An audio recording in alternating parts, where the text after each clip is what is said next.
Bonjour, Christelle de Paradoxe Communication. Aujourd'hui, j'avais envie de faire un petit sujet rapide sur l'importance de mettre en ligne votre site web ou votre application ou votre application web dans les premiers temps pour explorer vos utilisateurs, pour apprendre à les connaître, pour ensuite être capable d'optimiser vos sites. On le sait, il y a une maintenance standard à faire dans la conception et la création de sites web, c'est-à-dire les mises à jour de WordPress, les hackings, les possibles contenus qu'on doit améliorer, etc. Mais on a aussi une grosse valeur importante à ne pas oublier, c'est l'optimisation de votre site. L'optimisation, ce que ça fait, c'est qu'on va analyser vos données, par exemple vos données analytiques, Google Analytics. On va regarder qu'est-ce qui fonctionne et qu'est-ce qui fonctionne moins, puis on va optimiser votre site web en fonction de vos réels utilisateurs pour leur donner la meilleure expérience d'achat.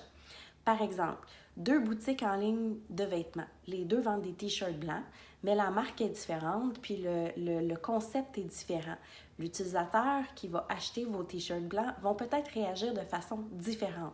Il y en a peut-être un qui va être très spontané comme type de clientèle, puis peut-être que le deuxième, c'est une clientèle un petit peu plus haut de gamme, où ils vont avoir besoin de se sentir sécurisés au travers du processus d'achat.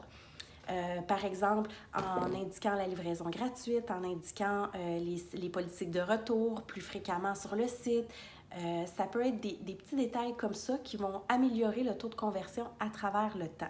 Mais ça, c'est des données qu'on peut penser en amont, mais ça ne veut pas dire que ça va être la manière que ça va fonctionner avec votre clientèle.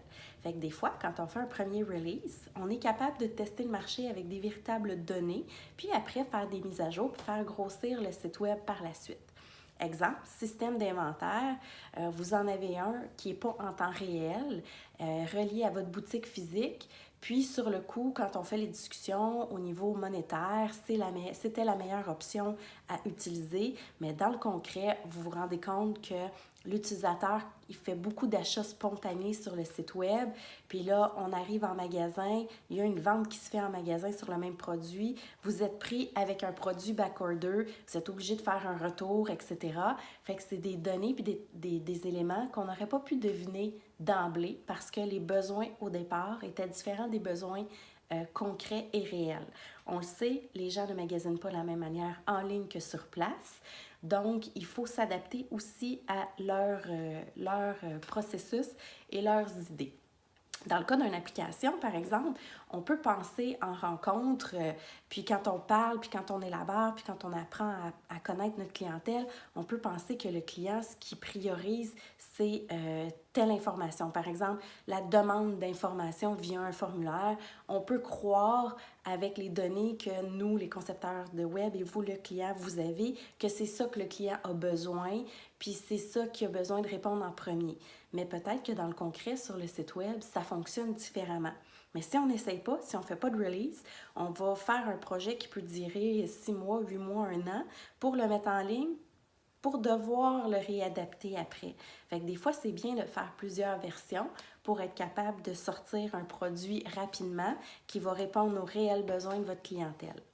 Donc, dans le fond, un résumé de tout ça, en plus de l'optimisation, de la maintenance de votre site web que vous devez faire, quand vous créez un site ou une application web, ce qui est important, c'est de ne pas être figé à la journée de la mise en ligne, mais de vraiment voir à long terme sur ce que vous allez avoir besoin de faire. Le consommateur va évoluer, vos produits vont évoluer, vos services vont évoluer, votre site web aussi va devoir évoluer avec le temps.